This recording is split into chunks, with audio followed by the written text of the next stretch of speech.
हरिपुर नामक शहर में पप्पू का ढाबा नाम का एक मशहूर ढाबा था। ये ढाबा इतना मशहूर था कि आसपास के सभी लोग खाना खाने के लिए आते थे। उस ढाबे का खाना जो एक बार खा लेता तो उसका स्वाद भूल नहीं पाता। अगर कोई भी उस गांव में किसी भी काम से आता तो उस ढाबे का खाना खाए बगैर नहीं जाता। जितना ही वो ढाबा दिन पर दिन मशहूर होता जा रहा था, उतना ही उस ढाबे के मालिक का भी घमंड बढ़ता जा रहा था।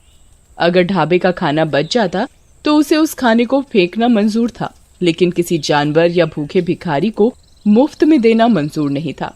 एक दिन की बात है, एक भिखारी उस ढाबे के पास से जा रहा था। वो काफी भूखा था। उसने बहुत दिनों से कुछ नहीं खाया था, तो वो ढाबे के मालिक के पास गया। मालिक, कुछ खाने को दे दो, बहुत भूख लगी है, बहुत भूख लगी है बाबूजी, कुछ खाने को दे दो। अरे जा जा, आगे जा, कुछ नहीं मिलेगा।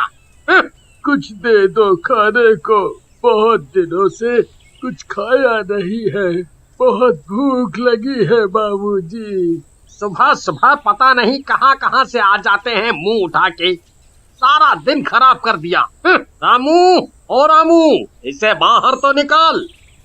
रामू भिखारी को ढाबे से धक्के मार मार कर निकाल देता है, पर मालिक को भिखारी के ऊपर जरा भी दया नहीं आती और भिखारी भूख के मारे बेहोश हो जाता है। मालिक, ये तो बेहोश हो गया है, तो मैं क्या करूं? इसे तू दुकान के सामने से हटा, ग्राहक के आने का टाइम हो रहा है। जी मालिक। मालिक, मालिक, लगता है ये मर गया। अरे ये क्या बोल रहा है? मालिक, मैं सही बोल रहा हूँ। तुम एक काम करो, इसे जो ढाबे के पीछे कुआं है उसमें फेंक दो और किसी को कुछ पता भी नहीं चलेगा। जी मालिक। रामू, किसी को कुछ पता तो नहीं चला? किसी ने देखा तो नहीं? नहीं मालिक। आज का तो दिन ही खराब गया। और कोई ज्यादा ग्राहक भी नहीं आए। कल सभी टाइम पर आ जाना, नहीं तो तुम्हारे पैसे काट लूंगा। जी मालिक। मालिक अपने सभी नौकरों को छुट्टी देकर वो भी अपने घर चला जाता है। मालिक को रास्ते में ऐसा लगता है जैसे कोई उसके पीछे पीछे चल रहा है। तभी मालिक रुक जाता है और पीछे देखने लगता है, पर वहाँ कोई नहीं होता। अरे मेरा वहम होगा। और वो चलने लगता है। तभी उसे अचानक कोई जोर से थप्पड़ मारता है। वो अपने चारों ओर देखता है, पर कोई नहीं था। वो जल्दी जल्दी चलने लगता है और अपने घर पहुँच जाता है। अरे भाग्यवान, जल्दी से खाना लगा दो, बड़े जोरों की भूख लगी है। जी अभी लाई। जैसे ही पत्नी खाना लेकर आती है, तभी भिखारी भूत उसकी पत्नी को जोर से धक्का देता है, जिसके कारण पत्नी के हाथ से सारा खाना गिर जाता है। अरे भाग्यवान, ये क्या किया? सारा खाना गिरा दिया। जी पता नहीं कैसे गिर गया, मुझे ऐसा लगा जैसे किसी ने मुझे धक्का दिया हो। आज का तो सारा दिन ही खराब गया। अगली सुबह मालिक अपने ढाबे पर काउंटर पर बैठा होता है। तभी एक ग्राहक आता है और कुर्सी पर बैठ जाता है और खाने का ऑर्डर देता है। रामू, जल्दी से खाना लेकर आओ। ये कैसा खाना है, इतना तीखा? क्या हुआ, खाना अच्छा नहीं है? ये कैसा खाना है? रामू, ओ रामू, आज तुमने ये कैसा खाना बनाया है? मालिक, पता नहीं कैसे हो गया, खाना तो अच्छा ही बनाया था। आज भी मालिक की कोई कमाई नहीं हुई थी और सारा खाना ऐसे ही वेस्ट हो जाता है। ये देखकर भिखारी बहुत खुश होता है। अगले दिन मालिक अपने नौकर से कहता है, आज ऐसा खाना बनाना कि लोग उंगलियां चाटते रह जाएं। और सभी नौकर और रामू खाना बनाने में लग गए। खाना बनकर तैयार हो जाता है। खाने की खुशबू तो अच्छी आ रही है। तभी ढाबे पर एक ग्राहक आता है। रामू, जल्दी से खाना लाओ भाई। वाह वाह वाह वाह, खाने की खुशबू तो अच्छी आ रही है। ग्राहक जैसे ही खाना खाने के लिए बैठता है, तभी उसकी थाली से अचानक रोटी गायब हो जाती है। अरे रोटी कहाँ गई? अभी तो थी। वो डर जाता है। वो रामू का आवाज लगाता है। रामू, रामू। जी साहब, क्या हो गया साहब? अरे रामू, मेरी रोटी रोटी गायब हो गई। अरे ऐसे कैसे हो सकता है साहब, आपका वहम होगा। ये सारा करा धरा भूतिया भिखारी का था। वही सब ग्राहकों को परेशान और डरा रहा था। ग्राहक डर के मारे भाग जाता है। ढाबे के मालिक को समझ नहीं आ रहा था कि आखिर चक्कर क्या है। ऐसा रोज का काम हो गया और दिन पर दिन ढाबे के मालिक की कमाई कम होने लगी। एक दिन की बात है, शहर से कुछ लोग गांव की तरफ जा रहे थे।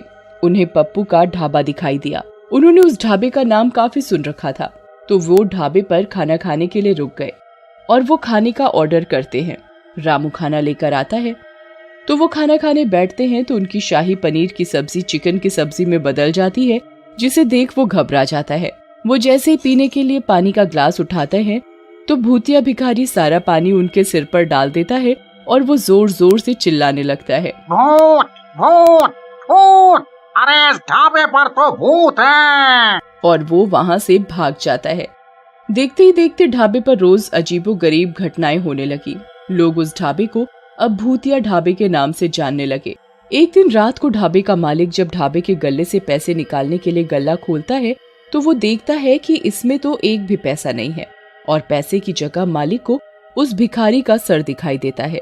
भूत भूत, अरे ये तो वही भिखारी का सर है जिसे मैंने कुएं में फेंकवा दिया था। फिर ये इधर आया तो आया कैसे?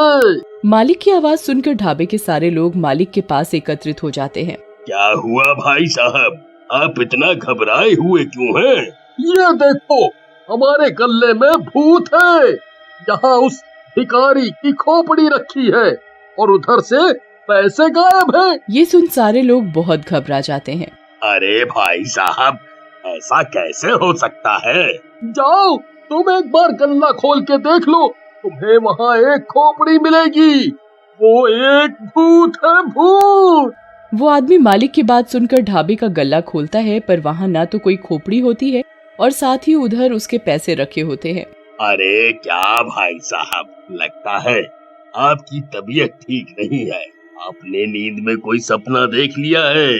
आपको आराम करने की आवश्यकता है।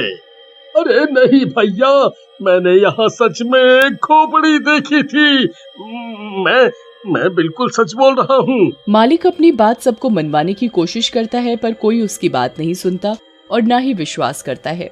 तभी रामू मालिक के पास आता है। मालिक, मुझे ऐसा लगता है कि ये सब वो भूखा भिखारी कर रहा है जिसे आपने कुएं में फेंकवाया था। वही उसके भूखे होने की वजह से उसकी मौत हो गई थी और इसी वजह से उसकी आत्मा हमारे ढाबे में भटक रही है और आपको दिन रात परेशान कर रही है। हाँ रामू, मुझे भी यही लग रहा है।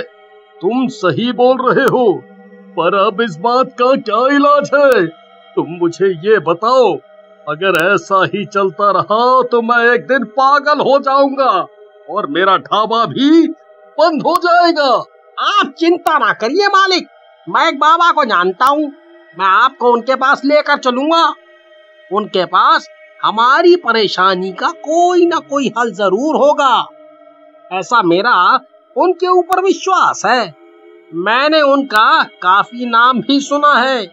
वो सबकी परेशानी दूर कर देते हैं अपनी पूजा पाठ से। रामू और उसका मालिक अगले ही दिन बाबा के पास जाते हैं। वो बाबा को उधर जाकर सारी बात सच सच बताते हैं। ये तुमने क्या किया? तुमने एक भूखे भिखारी की जान ले ली। उसकी आत्मा भूख की वजह से ही तुम्हारे ढाबे में भटक रही है और तुम्हें परेशान कर रही है। बाबा जी, हमारी मदद करो, हमसे गलती हो गई। हम कभी नहीं करेंगे आगे से ऐसा। हमें माफ कर दो बाबा। बाबा अपनी शक्ति से उस भिखारी की आत्मा को बुलाता है। मुझे किसी ने परेशान किया तो मैं सबको मार डालूंगा। मुझे माफ कर दो, मुझसे गलती हो गई। मैं आगे से कभी किसी भी भिखारी को भूखा नहीं जाने दूंगा।